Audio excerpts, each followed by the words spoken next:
이 시간 사도신경하심으로 우리의 신앙을 고백하겠습니다. 전능하사 천지를 만드신 하나님 아버지를 내가 믿사오며 그 외아들 우리 주 예수 그리스도를 믿사오니 이는 성령으로 잉태하사 동정녀 마리아에게 나시고 본디오 빌라도에게 고난을 받으사 십자가에 못 박혀 죽으시고 장사한 지 사흘 만에 죽은 자 가운데서 다시 살아나시며 하늘에 오르사 전능하신 하나님 우편에 앉아 계시다가 저리로서 선자와 죽은 자를 심판하러 오시리라.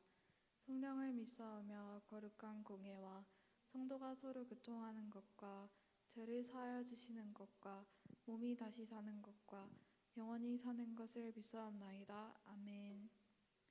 다 같이 이 시간에 일어나셔서 함께 찬양드리겠습니다.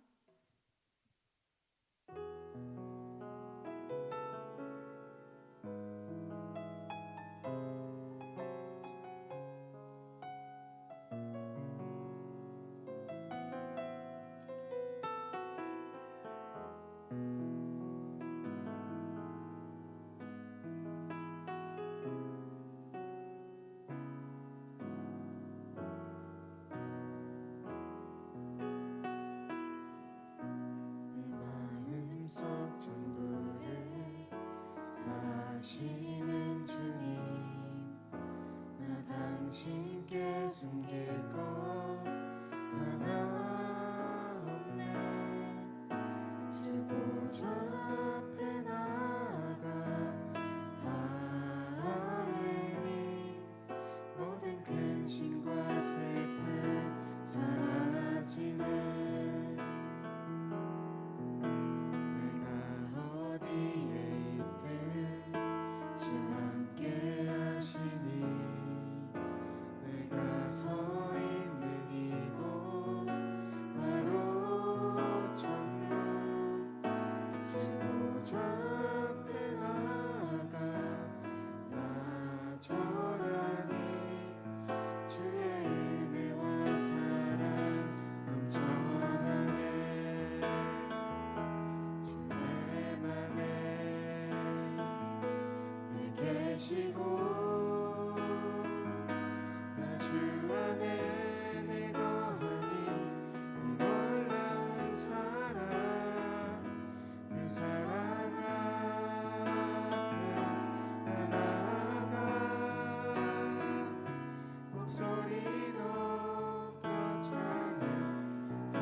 오직 예수님의 보혈로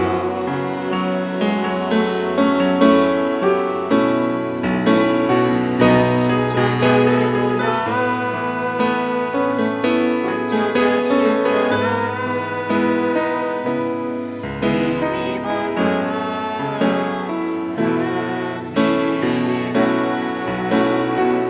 십자가를 보라 완전하신 사랑 이미 보혈을 십자가에 보여 완전하신 사랑 이미 받아갑니다.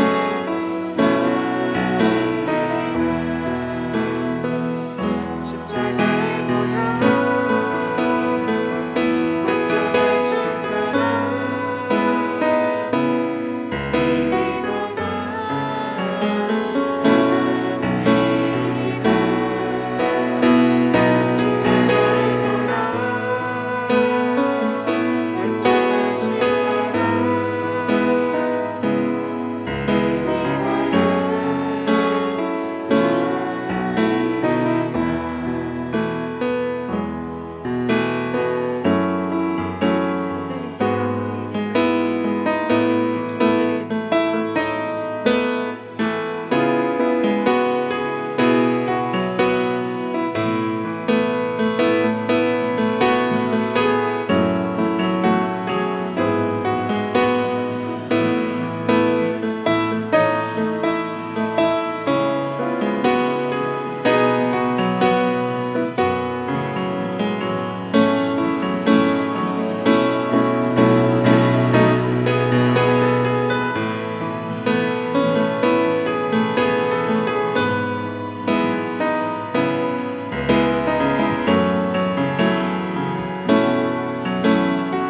다들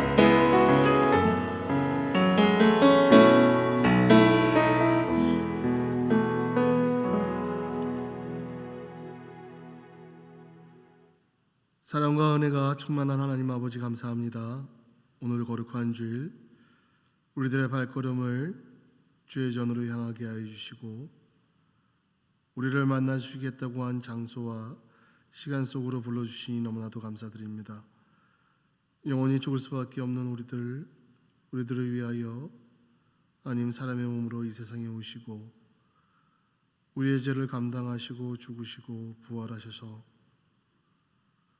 우리에게 영생의 은혜를 베풀어 주신 하나님의 크신 사랑을 이 시간에 감사드립니다.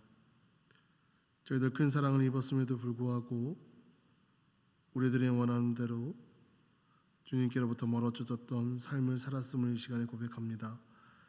저희들의 죄를 특별히 주님과 나만이 아는 죄를 고백할 때에 그리스도의 보혈로 깨끗이 씻김받는 귀한 시간 되게 하여 주시옵소서. 저희들의 삶이 이제는 그 복음에 합당한 자로서 살아가는 데 부족함 없는 저희들 되길 원합니다. 특별히 부모님 떨어져서 이곳에 와 공부하고 있는 우리 친구들, 이 친구들 가운데 하나님의 크신 뜻을 발견하게 하시고 공부를 통하여 나의 진로와 나의 모든 미래를 결정할 때에 하나님 기도하며 하나님 뜻에 합당한 그 진로들을 선택할 수 있는 우리 친구들 될 수 있도록 주님 붙들어 주시옵소서. 저희들이 드리는 이 예배 시간 통하여 주님 홀로 영광 받아 주시고 우리들에게는 한없는 은혜 시간 되게 하여 주시옵소서. 모든 것 감사드립니다. 이 모든 말씀 우리 주 예수 그리스도의 이름으로 기도드렸습니다. 아멘. 오늘 말씀 보겠습니다. 오늘 말씀은 로마서 14장 17절 말씀입니다. 로마서 14장 17절 말씀입니다. 신약성경 259페이지에 있습니다. 로마서 14장 17절 말씀입니다. 하나님의 나라는 먹는 것과 마시는 것이 아니요 오직 성령 안에 있는 의와 평강과 희락이라. 아멘. 여러분들 살아오면서 여러분들이 절대적으로 믿는 의심의 여지가 없이 절대적으로 믿는 대상이나 혹은 사상이나 또는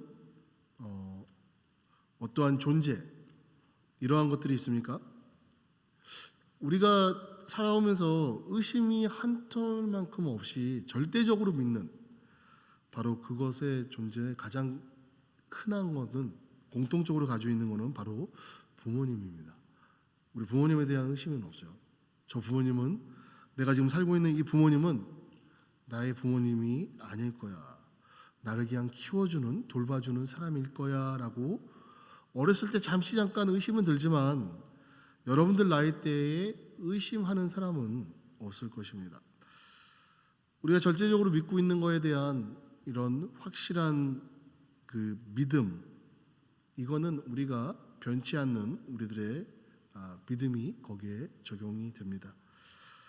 우리가 살아오면서 어떠한 사상이나 어떠한 존재에 대한 옳고 바르고 또 합당한 것, 그거에 대한 인간의 갈망은 누구에게나 있습니다. 믿는 사람이든 안 믿는 사람이든 바로 올바르고 또 그 합당한 그 무엇인가에 우리 자신을 맡기게 되어 있습니다. 과연 옳고 올바르고 합당한 것, 그게 바로 무엇입니까? 그것이 바로 의라는 겁니다. 영어로 말하면 justice라는 이 의, 이게 바로 옳고 올바르고 합당함을 가리킵니다. 그럼 과연 의라고 하는 이 justice라고 하는 옳고 올바르고 합당한 것은 무엇일까? 우리가 흔히 말하는 기울어진 운동장, 출발점이 다른 출발점, 이런 걸로 공평하지 못한 그런 사회나 제도를 우리가 일컬을 때에 기울어진 운동장, 그 다음에 출발선이 다른 출발점, 우리가 기울이지 않고 치우치지 않고 편들지 않고 또 기대지 않고 모든 각도로 봤을 때 가장 합당하고 옳은 게 바로 이 의라는 겁니다. 하지만 우리가 살아가고 있는 세상은 어떻습니까? 굉장히 슬픈 현실입니다. 왜냐하면 제가 여러분들 고등학교 때의 현실과 여러분들의 지금 현실, 우리가 누리는 삶의 모습을 들여다보면 굉장히 편리해졌습니다. 스마트폰으로 언제 어디서나 내가 원하는 정보를 찾을 수 있고, 이 스마트폰 하나로 다른 게 다 필요 없어지는 그런 세상이 되었습니다. 과학이 발달하고 또 여러 가지 법칙이나 학문적인 법칙이 굉장히 많이 변하고 더 훌륭한 기술들이 많이 나와 있는 건 사실입니다. 하지만 제가 고등학교 때의 사회적 현실과 지금 여러분들이 살고 있는 이 고등학교의 현실은 전혀 다른 현실입니다. 도덕적으로는 더 타락해 있고 세상에는 더 불공평함이 너무나도 만연해 있는 게 사실입니다. 잘못된 사람이 오히려 정직한 사람들에게 누명을 씌우는 게 지금 우리가 살아가고 있는 사실입니다. 옳은 일이 거듭되어도 옳지 않는 일이 계속해서 거듭되면 사람들의 마음속에는 그냥 그저 그려너니 당연한 것으로 여겨지는 것이 바로 지금 이 세상입니다. 불공평함과 불의는 힘이 가진 자가 누릴 수 있는 특권으로 우리가 믿고 있는 게 참 요즘 여러분들이 사회를 바라볼 때 느끼는 것이라고 생각이 됩니다. 잘못된 것을 잘못이라고 말을 못하는 세상, 또 불공평함과 불의가 너무나도 반복적으로 일어나기 때문에 그거에 대한 아무런 느낌이 없는 세상.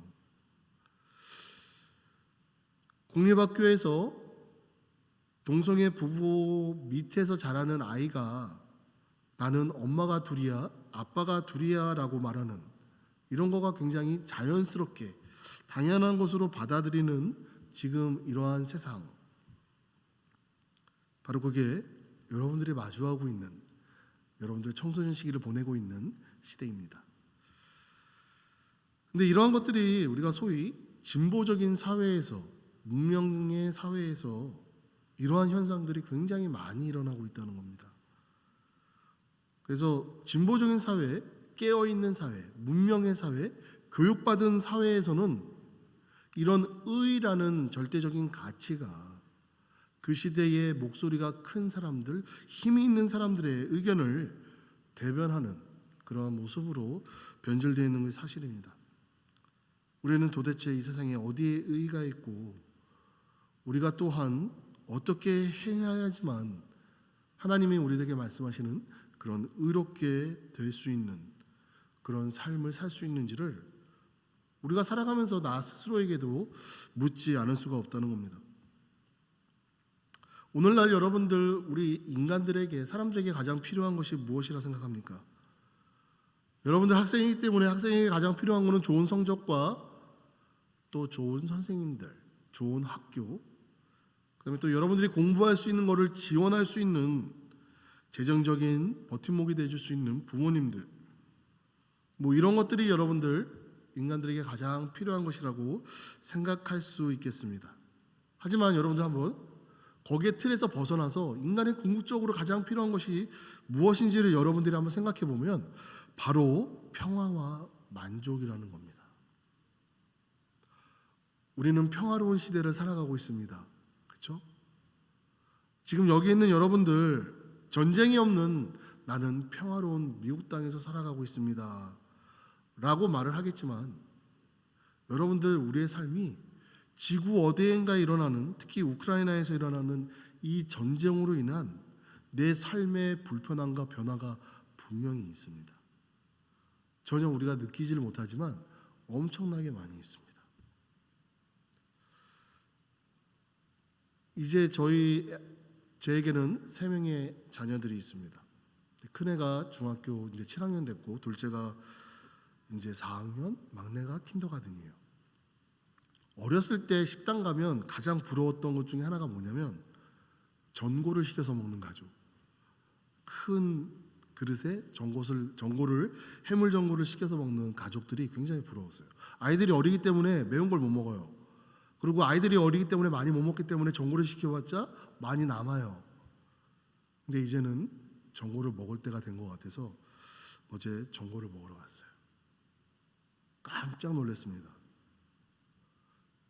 여러분들이 아는 전골의 가격이 얼마인지 모르겠지만 전골 가격이 보통 32불 99전? 뭐 여기 날마다나 뭐 어딜 가도 32불 99전이에요. 전골이. 전골 가격이 50불입니다. 가격이 그만큼 올랐어요. 그새 50불이에요.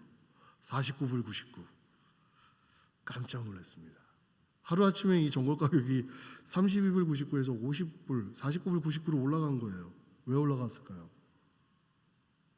왜 올라갔을까요? 우크라이나에서 일어나는 전쟁 때문에 모든 것이 다 올라가요. 가격이.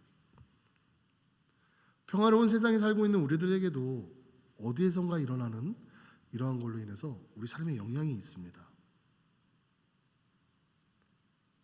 인간이 가장 원하는 것은 절실하게 원하는 것은 바로 평화 만족이에요. 온 땅에는 평화가 없습니다. 여러분들이 태어나서 오늘날까지 살아오는 이 순간 세상에는 전쟁이 없었던 적이 한 번도 없습니다. 그러한 걸로 직간접적으로 영향을 받았기 때문에 내 삶 또한 나에게는 안녕이 없어요. 만족이 없습니다. 여러분들의 세계사를 공부했을 줄 믿습니다. 여러분들 세계사를 보면 1918년에 1차 세계대전이 끝납니다. 그리고 바로 다음 해에 파리 평화회의에서 이제 전승국들, 전쟁에서 이긴 나라들이 국제 연맹을 만듭니다. 그리고 그 연맹이 해야 되는 것 중에 가장 큰 일이 각국 사이에 일어나는 다툼이나 이런 것을 중재하고 평화를 지키려고 했습니다. 결과 어떻게 됩니까? 1918년 파리 평화회의가 생겼음에도 불구하고 20년이 채 되지 않아 1차 세계대전보다 더 잔혹한 2차 세계대전이 있습니다. 그리고 2차 대전 후에 연합국이 성립되었고 힘을 다해 오늘날까지도 이 유엔 기구를 통해 국가 간의 평화를 지키려고 노력을 했습니다. 그런데 세계는 참으로 평화롭습니까? 지구 반대편 우크라이나 여기서 비행기 타고 가면 7시간이면 갑니다. 7시간이면 가는 곳. 우리 사랑이가 지난주에 버지니아 갔다 왔는데 버지니아 왕복하면 7시간이에요. 비행기 타고 날아가면 그곳에서 수많은 어린이와 여자들 또 노인들 많은 사람들이 생명을 잃고 있습니다. 세계는 참으로 평화롭습니까? 유엔기구 아래에 세계는 참으로 평화롭습니까? 이스라엘과 아랍의 충돌은 끊임없이 있었습니다. 한국 전쟁이 있었고 문명사회에서는 테러 공격이 너무나도 흔히 일어납니다. 지금은 미국과 중국이 무역 전쟁을 하고 있습니다. 우크라이나에 전쟁이 일어나고 있습니다. 러시아와 북한은 매번 핵무기로 세계를 위협하고 있습니다. 국가 간의 긴장과 원한, 또 충돌과 테러와 이런 전쟁의 안개는 얻는 곳이 없을 정도로 너무나도 많이 있다는 겁니다. 여러분들은 지금 한 달 반 정도 있으면 한국으로 돌아가는 거에 마음이 부풀어져 있을 줄 압니다. 비행기 값 여러분이 얼마인지는 전혀 민감하지만 여러분들 비행기 값이 하루하루 올라가요. 하루하루 올라가는 그 이유는 하루하루 기름값이 올라갑니다. 하루하루 원자재나 여러 가지 이유 때문에 가격이 너무 올라가요. 코로나 때문에 아직도 방역에 대한 벽이 너무나도 높습니다. 한국에 가는 그 단순가지 하나, 그 즐거움만으로 주변에서 많이 일어나는 이런 어려운 상황을 잘 못 느끼는 상황일 수밖에 없습니다. 하지만 여러분들 조금만이라도 여러분의 시선을 한국 가서 놀 거에서 좀 넓게 세상을 한번 보시기 바랍니다.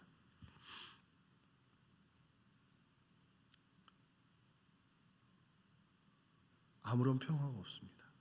평화를 추구하는 것 인류 공동의 목표지만 이 평화가 전 세계적으로 누락돼 있고 실종돼 있다는 겁니다. 왜냐하면 여러분들 평화라고 생각하는 이 평화는 과연 어디 위에 이 평화가 있어야지만 이 진정한 평화가 될 수 있는지를 한번 생각해 보시기 바랍니다. 내 상황에 따라서 어려움이 있을 때는 힘들고 즐거운 일이 있을 때는 즐거워지는 그런 변동하는 사회에 평화가 있게 되면 주변 환경이 변함으로써 이 평화는 없어집니다. 그런데 이 평화는 과연 어디를 기초를 두고 세워지느냐에 따라서 이 평화의 의미는 달라집니다. 평화는 바로 의의 기초 위에 세워져야 된다는 겁니다. 의가 없이는 참된 평화도 없습니다. 여러분들 뉴스를 보십니까?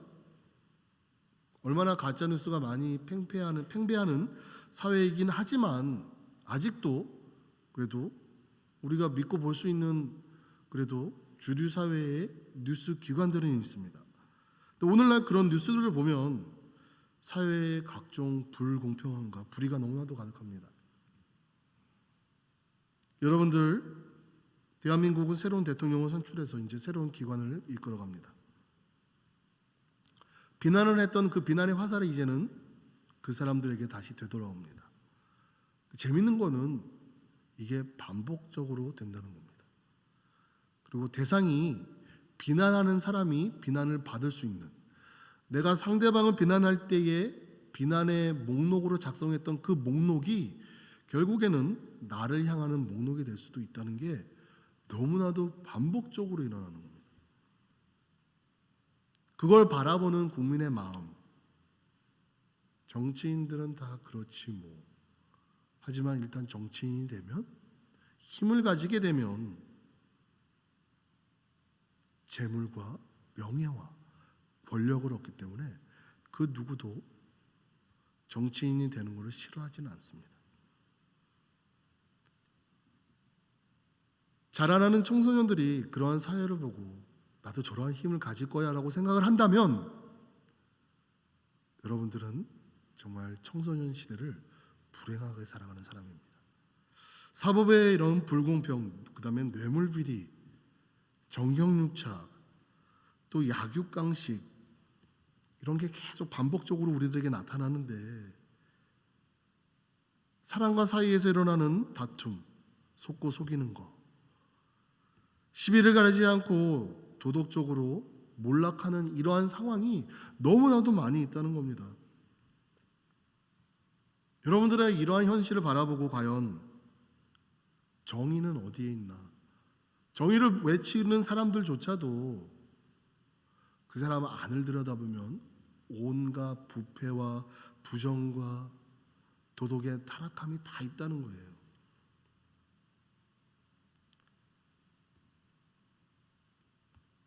그런 걸 보면 우리는 의를, 정의를 사람에게서 찾으려고 하는 우리들의 쓸모없는 노력과 허비가 있었다는 것을 알 수 있습니다.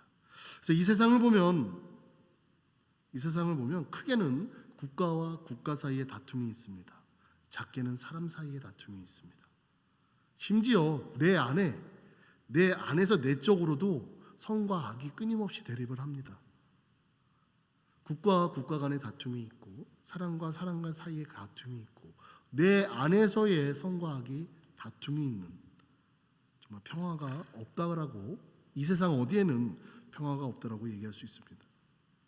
그런데 우리 믿는 사람들, 우리 기독교인들은 이러한 희망이 없고 정의가 없는 것 같은 이 세상에서 우리는 과연 무엇을 의지하면서 살아가야 되냐는 기쁜 소식이 있다는 겁니다.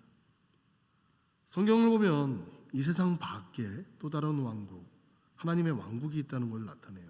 우리는 흔히 이런 걸 천국이라고 합니다. 기독교뿐만 아니에요. 우리 민속 신앙에도 극락이라는 것이 있었고, 그렇죠? 누구죠? 지옥에는 염라대왕이고, 극락에는 옥황상제라는 어떤 그런 개념이 있어요. 선과 악에 대한 뚜렷한 개념이 있고, 선을 행하는 사람이 갈 수 있는 곳은 바로 그 옥황상제가 있는 그곳.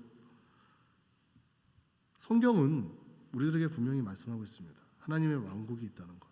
그리고 이 나라의 특징에 대해서도 알려줍니다. 자신에게 의롭고 다른 사람들을 평화롭게 대하고 또 하나님을 향해 기쁜 생활을 한다는 것. 바로 이게 하나님의 왕국의 특징이라는 거예요. 그래서 하나님의 나라는 하나님께서 다스리시는 영역이 됩니다. 보통 나라는 영역이 있습니다. 주권이 있습니다. 똑같습니다. 하나님의 왕국도 하나님이 다스리는 영역이십니다. 하나님은 의를 사랑하고 불법을 미워하신다라고 히브리서 1장 9절에 분명히 말씀하고 계세요. 그래서 의는 하나님의 보좌의 기초가 된다는 겁니다. 그 기초 위에 하나님은 공평과 의리로 그 나라를 견고케 한다는 거예요. 마치 내가 건물을 높게 짓기 위해서 높이에만 신경 쓰는 건축가는 세상 그 어디에도 없습니다. 높게 올라가기 위해서 얼마나 넓고 튼튼하고 깊은 기초 기반이 있어야 되는지를 건축가들은 항상 염려하고 두고 있습니다. 우리가 평화를 사랑하고 만족을 사랑한다라고 하면 우리는 그걸 어디 위에 기초를 두고 세우느냐에 우리의 관심이 있어야 된다는 거예요. 하나님은 공평과 의로 나라를 견고케 하신다고 그랬어요. 규율이 있고 평안과 순서와 기쁨이 있는 곳이 바로 그런 곳입니다. 그래서 과연 하나님의 왕국에는 이러한 것인데 우리가 지금 여기 지구에서 살아가고 있는 우리들 하나님의 왕국을 꿈꾸는 소망하는 우리 믿는 사람들은 과연 우리의 삶의 변화가 어떻게 일어나야 되느냐에 여러분들의 변화가 있어야 되는 거예요. 누가복음 9장 19장 2절에 보면 누가복음 19장 2절 이하의 말씀을 보면 거기에 등장인물 중에 삭개오라는 사람이 나옵니다. 이 삭개오라는 사람은 세리에 오늘날로 말하면 CPA, 어카운턴트, 회계사예요. 근데 그 당시에 이스라엘 백성들은 로마 식민지의 하에 있었던 상황이었습니다. 그래서 삭개오는 세리장이었고 그런 그 회계사 중에서도 지역을 총괄하는 장이에요. 근데 이 삭개오는 민족들에게 손가락질 받고 핍박받고 미움받는 사람이에요. 그러니까 우리나라로 말하면 일제 시대에 일제 앞잡이 노릇을 했던 사람이라고 보시면 이해가 쉬울 겁니다. 이 삭개오라는 사람이 나오는데 이 삭개오는 세리장이기 때문에 자기의 직권을 남용합니다. 그리고 그 당시에 팽배했던 내 명의를 빌려줘서 사람들을 속이고 그 사람들에게 세금을 과하게 걷어들여서 나머지는 자기가 킵하고 그 사람들의 합당한 세금은 로마로 올려보내는. 그러니까 세리들은 부자들이 많았어요. 같은 민족의 세금을 착취했기 때문에. 근데 이렇게 탐욕스럽고 이기적인 사람들을 다 돈으로밖에 생각하지 않는 사람, 이 사람이 예수님을 구주로 영접했을 때 놀라운 큰 전환이 와요. 그가 자발적으로 먼저 예수님께 말을 합니다. 기꺼이 모든 재물의 절반을, 자기가 불법으로 착취한 이 재물의 절반을 가난한 사람에게 주고자 했습니다. 그리고 자기가 속여서 빼앗은 물건들, 자기가 사람들을 속여서 빼앗은 이 물건을 내가 하나를 뺏었으면 그 사람에게 4개를 다시 돌려주는 그런 삶의 변화의 모습이 나옵니다. 이게 어떻게 가능할까요? 여러분들 뉴스를 보면 알잖아요. 그렇죠? 횡령, 탈세, 남의 거 내가 내야 되는 걸 안 내고 남의 거를 강제적으로 뺏은 이러한 사람들이 회개했다라고 하면서 행동으로는 어떤 행동을 보여줍니까? 자기가 뺏은 돈 안 돌려줘요. 그렇죠? 삭개오는 이러한 변화가 있었습니다. 내가 그동안 축적해 놓은 재산의 절반을 떼서 가난한 사람들에게 주고, 내가 강제적으로 속여서 뺏은 사람들에게 4배로 갚아주는. 이게 어떻게 가능할까요? 바로 이게 하나님의 능력의 구원이 삭개오에 임했을 때 이러한 일이 나타납니다. 삭개오조차 혼자 못하는 일이에요. 내가 하나님의 능력의 구원이 임했으니까 이전에 내가 해왔던 불의와 죄악을 다 버리고 이제 의롭게 평화로우며 기쁘게 살아갈 수 있는 그런 삶이 된 거예요. 여러분들 한번 생각해 보세요. 마음속 어디인가는 계속 남아있을 만한 이 찝찝함, 사과는 했는데 왜 찝찝함이 남아있을까? 삭개오같이 완전 내가 착취한 것들 다 청산하고 손해봤을 사람에게 4배로 갚아준 이 사람은 마음에 어떻겠습니까? 찝찝함이라고는 하나도 없고 평안없고 기쁜 마음으로 채워졌다는 거예요. 여러분들, 이러한 얘기를 들음에도 불구하고 여러분들의 마음은 어떤 마음인지는 모르겠어요.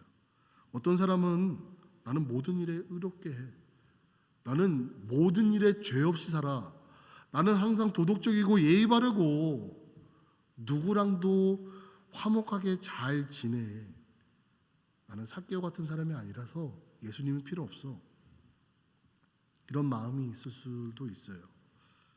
근데 여러분들 한번 마음을 가라앉히고 여러분들 한번 마음을 살펴보시기 바랍니다. 여러분들 스스로에게 한번 물어보세요. 나의 사적인 생활, 아무도 없는 나만에 있을 때 나의 사적인 생활은 깨끗한가? 나의 사적인 생활은 순결한가? 빛이 있는가? 더러운 생각은 없는가? 깨끗하지 않는 말은 하지 않는가? 규율 없이 그냥 그때그때 막 살진 않는지, 내 생애는 의로운가? 나는 도덕적인가? 정말 여러분들 혼자 여러분들이 조용히 여러분들의 마음을 들여다보고 사적인 여러분들의 면을 여러분들 스스로 자문해서, 야 진짜 나같이 사는 사람이 있으면 나와봐, 나는 정말 의로운 사람인 것 같아. 여러분들 과연 그렇게 말할 수 있는 사람이 얼마나 많이 있겠습니까? 우리가 성실하게 여러분들의 우리 스스로의 마음을 들여다본다라고 하면 우리의 외적인 생활, 그다음에 우리의 이 생활과 이 행위가 정말 더럽고 불의할 뿐만 아니라 우리 속의 생명 또한 더럽고 불의함을 인정하지 않을 수 없어요. 그렇기 때문에 사람은 의롭다, 정의롭다라고 말할 수 있는 존재가 아니라는 겁니다. 오로지 나의 이익만을 추구하는 그냥 이기적인 존재라는 거죠. 한 교수님이 쓴 용서할 수 있는 권한이라는 책이 있습니다. 각종 범죄에 피해를 입은 사람들의 의견을 모아가지고 책으로 출간했습니다. 여러분들 아마 주위의 친구 중에 어려운 일을 당한 친구들이 살아오면서 한두 번씩은 만나요. 그렇죠? 갑자기 잘 사귀다가 갑자기 영문도 모르게 헤어지는 이유. 왜 헤어지는지 모르고 그냥 막연히 모든 고통과 피해와 슬픔은 나의 몫. 아무튼 어려움을 당한 친구들이 있어요. 그렇죠? 여러분들 주위에 친구들 중에 범죄로 피해를 입은 친구들이 있습니까? 그 범죄가 단순히 그냥 뭐 도둑질을 떠나서 살인, 성폭행 이런 피해를 받은 사람들이 있습니까? 이 책에서 주장하는 것이 뭐냐면 보통 우리는 다 이 착한 사람이 되고자 하는 그런 욕망이 있어요. 그래서 착한 어린이 이 신지롬이라는 게 있습니다. 어렵고 고통에 있는 사람들에게 괜찮아, 곧 지나갈 거야. 이 말은 굉장히 우리가 쉽게 할 수 있는 위로의 말이라고 하는데 정말 무책임한 말이라고 이 책은 주장하고 있어요. 반면에 살인으로 가족을 잃은 사람은 자기가 편해지는 것, 자기가 일상생활을 돌아올 수 있을 정도로 회복되는 것조차 허락지 않는 피해자들이 있다고 합니다. 그들에게 어떠한 말도 위로가 되지 않는다는 거예요. 여러분들은 주위에 있는 피해자들에게 어떠한 위로로 보통 위로를 하십니까? 나도 겪어봤는데 그거 별거 아니야. 나의 경험이 마치 모든 70억 인구에게 적용할 수 있을 만큼 대표성을 띠고 있는 회복 방법이라 생각해서 나도 겪어봤는데 별거 아니야. 이길 수 있어. 그렇죠? 시간이 지나가면 괜찮을 거야. 죽은 사람은 죽은 사람이고 산 사람은 살아야지. 살기 위해서 노력을 해야지. 정말 수많은 위로의 말들이 있습니다. 근데 그 책은 무엇을 가리키냐면 피해자 입장에서 늘 생각을 하라고 말을 되도록 하지 말라는 겁니다. 근데 재밌는 거는 피해를 입은 사람에게 가장 좋은 거는 그 사람의 마음과 같이 공감해주고 말 한마디보다 품어주는 사랑의 품이 더 효과적이라는 거예요. 성경에서도 우리 주님께서 분명 말씀하시는 거예요. 우는 자와 함께 울라. 우는 자에게 그만 울어. 이제 웃어야지. 이렇게 말씀 안 하셨습니다. 우는 자와 함께 울라. 우리가 내가 아무리 선하다라고 해도 내가 할 수 있는 능력이 정말 없다는 거예요. 착한 어린이 신드롬으로 모든 고통받는 피해받은 친구들에게 항상 위로의 말을 자신 있게 전할 수 있는 그 마음 뒷면에는 나는 이렇게 착한 사람이다. 나는 누구든지 위로해 줄 수 있는 나는 정말 능력이 있는 사람이야 라고 하는 자기 만족이 밑에 있다는 전제라는 거예요. 한번 여러분들 생각해 보세요. 나는 정말 더럽고 추한 사람입니다라는 고백을 나한테 적용이 안 되고 나는 정말 바른 사람이야, 나는 정말 올바른 사람이야 라고 하는 하는 사람도 마음의 내면에는 나의 이익을 극대화하는 모든 것에 맞춰져 있다는 겁니다. 결국 우리는 한 가지라도 자랑할 만한 것이 없다는 거예요. 내 자신을 보면 우리가 모두 깨끗하지 않은 사람임을 인정할 수밖에 없어요. 내가 하는 모든 선행이 결국에는 나의 능력이에요. 나는 사람 도와주는 사람이야. 나는 능력이 되기 때문에 나는 도네이션도 이만큼 해. 나는 능력이 되기 때문에 이런 좋은 옷도 안 입어 이제 버려서 남들에게 줘. 이런 걸 보면 우리가 추구하는 거에는 의의가 없다는 거예요. 저스티스가 어디에도 없다는 겁니다. 우리의 잘못이 있던 없던, 우리의 잘못이 엄중하던 그렇지 않든, 내가 하는 선행이 선행으로 보이지만 내 내면을 들여다보면 결국에는 나가 드러나기 위해, 나의 잘남을 만족하기 위해, 자기 만족을 위해서 한 이 선행, 모든 것이 죄예요. 근데 이 죄는 어떻습니까? 죄는 분명히 형벌을 가져옵니다. 죄는 그냥 지나가는 죄가 없어요. 세상 죄도 마찬가지예요. 세상에서 죄를 지면 그거에 합당한 죄값을 치러야 됩니다. 바로 이게 죄예요. 다음 이 시간에 이제 이어서 하겠는데, 우리 안에 이런 내면적인 관찰이 여러분들에게 필요합니다. 우리 모두들에게 필요해요. 세상이 더 이상 악해져 갈 수밖에 없어요. 여러분들은 못 느끼겠지만 이제 대학교 가고 사회에 나오면 이 세상이 얼마나 타락해 있는지 여러분들 정말 알 거예요. 그러기 위해서는 여러분들 안에 그 의를 기초로 여러분들을 배우는 세상적인 지식, 이 모든 것이 하나님의 나라를 위해 귀하게 쓰임받을 수 있는 여러분들을 준비시키는 도구로 삼아서 이제 살아가야 된다는 겁니다. 바로 지금 안 하면 여러분들 100층짜리 건물 오르고 롯데월드 지을 때 100층짜리 건물 지으고 가장 밑에 뭐 하나 분 빠져가지고 다시 허물고 채우고 다시 짓습니까? 못합니다. 단계별로 다 채워져 가야 돼요. 바로 지금 여러분들 나이대가, 여러분들의 인생의 지금 이 순간이 바로 그 기초의 가장 중요한, 여러분들의 내면에 있는 그 의의를 바로잡는 시간입니다. 이게 채워져야 여러분들 그 위에 쌓는 것이 흔들리지 않고 견고히 버틸 수 있어요. 아멘. 다 같이 기도하겠습니다. 사랑의 하나님 아버지, 감사합니다. 과연 이 세상에 진정한 의의가 있습니까?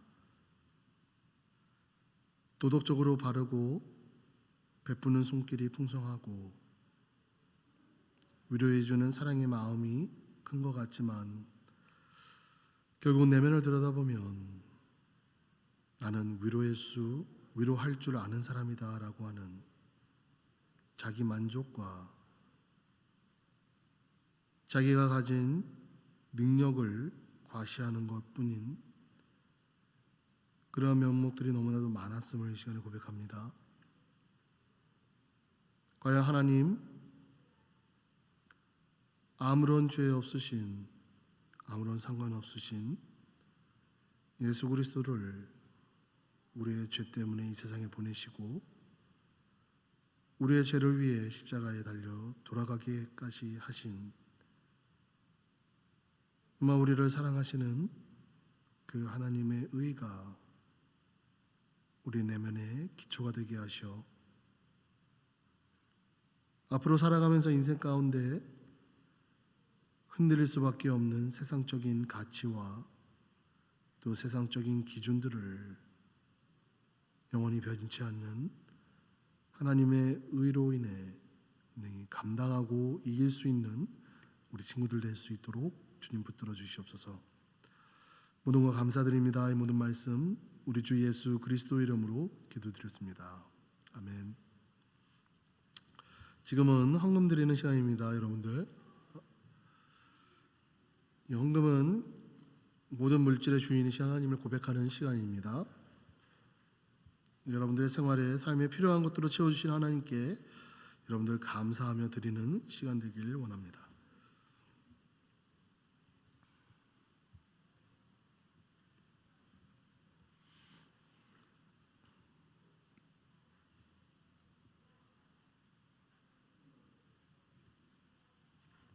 다 같이 기도드리겠습니다. 사랑의 하나님, 오늘도 저희 이 자리에 나올 수 있게 해주셔서 감사드립니다. 오늘 설교 들은 것처럼 하나님의 능력인 구원과 우리의 삶의 의의를 생각하는 한 주 되게 해주세요. 이 시간 저희들이 작은 헌금을 모아 하나님께 드립니다. 주님께서 기뻐하시는 곳에 사용되면 좋겠습니다. 주님의 이름으로 기도합니다. 아멘. 아멘. 우리 다 같이 일어서서 우리 축도로 마치겠습니다. 지금은 우리 구주 예수 그리스도의 은혜와 하나님 아버지의 크신 사랑하심과 성령님의 교통하심이 우리의 부족한 것을 아시는 주님께서 변치 않는 의로 우리들에게 주시기를 원하시는 그 마음을 믿음으로 잘 감당하며 나아가길 원하는 우리 한어중고등부 친구들 머리머리 위에 지금으로부터 영원토록 함께 있을지어다. 아멘. 예, 광고 있겠습니다. 우리 지난주 금요일 날 우리 한어부에서 우리 학생 설교대회에 나갔습니다. 우리 미소, 그다음에 우리 상현이, 그다음에 우리 유빈이, 우리 한어부에서 거의 2012년이 한어부에서 3명 설교대회 나간 거 이후로 처음 10년 만에 3명이 나갔습니다. 그리고 그 전에 우리 이대영 목사님께서 사랑상을 3번 연달아 받았는데 그 사랑상을 다시 우리 유빈이가 2022년에 받았어요. 그래서 굉장히 뜻깊고 의미가 있었고, 또 한어부 여러분들의 그 설교하는 모습을 보고 또 많은 권사님들, 집사님들, 교회분들이 한어부가 믿음 안에서 또 말씀을 잘 배우고 있구나라고 해서 여러분들의 그 잘함으로 오히려 제가 더 칭찬받는 그런 계기가 됐습니다. 그래서 여러분들 감사합니다. 감사합니다. 그다음에 이제 5월 다음 주면 5월 1일이에요. 아세요? 다음 주일이 5월 1일이에요. 여러분들의 달입니다. 어린이날이 있는 여러분들 날이에요. 여러분들 어린이 아닌가 이제? 아무튼 5월 가정의 달이고, 여러분들 5월 달 하면 정말 좋은 날이에요. 그래서 우리 이제 봄방학이 아니라 봄 소풍도 지금 계획을 해서 공원으로 나가서 한번 바베큐도 할 예정입니다. 그래서 여러분들 기다려 주시고, 5월 달 하면 생각나는 게 있습니다. 못 가요? 좋아, 계속 가. 수련회. 예. 여러분들 5월 달 수련회가 몇 시부터 몇 시까지 있죠? 5월 27일부터 5월 30일 3박 4일입니다. 장소는 샌디코브라고 메릴랜드에 있는 바닷가에 바로 위치한, 바닷가가 보여요. 방파제가 보이고 바닷가가 보이고 언덕을 굴러 떨어지면 바닷물에 빠져요. 3박 4일입니다. 근데 3박 4일인데 수련회비가 이번에는 안타깝게도 65불입니다. 3박 4일에 65불. 그러면 2박 3일에는 40불 아닌가요? 아니에요. 2박 3일이 65불이고 3박 4일은 보통 85불인데 65불입니다. 그래서 여러분들 그 말은 여러분들 꼭 참석하시라는 의미예요. 3박 4일에 65불 샌디코브 제가 자부합니다. 우리 한어부 수련회비 전 세계에서 제일 쌉니다. 그래서 여러분들 많이 참석해 주시고 위에서 기도해 주시면 감사하겠습니다. 그리고 조만간에 우리 그 영생교회 제적부를 적어요. 제적부가 뭐냐면 영생교회에 여러분들이 다녔었습니다라고 하는 기록이에요. 근데 이 기록이 왜 필요하냐면 나중에 여러분들이 커서 저 영생교회 다녔는데요를 증명해야 되는 순간이 있으면 여러분들이 20년 후에 교회 사무실에 걸어서 저는 아무개입니다. 저는 몇 년부터 몇 년까지 여기를 다녔습니다. 라고 하는 것을 증명할 수 있는 방법이 바로 이 제적부예요. 그래서 제적부에 이제 제가 유빈이한테 보내주면 유빈이가 단톡방에 올려줄 거예요. 그럼 그거를 저한테 보내주면 제가 취합을 해서 교회에 제출하겠습니다. 근데 그게 항목이 뭐냐면 여러분들의 이름, 영문 이름, 생년월일, 성별, 전화번호, 그다음에 세례 유무. 그래서 영문명도 꼭 적어주세요. 그러니까 만약에 내가 한국말로 썼는데 한국말이 그대로 영어인 친구들이 있어요. 근데 이 영어 스펠링이 다 틀릴 수도 있거든. 그렇죠? 예빈인데 예빈을 YABIN으로 쓸지 YEBIN으로 쓸지 모르거든요. 그러니까 영문 이름도 꼭 써주세요. 그렇죠?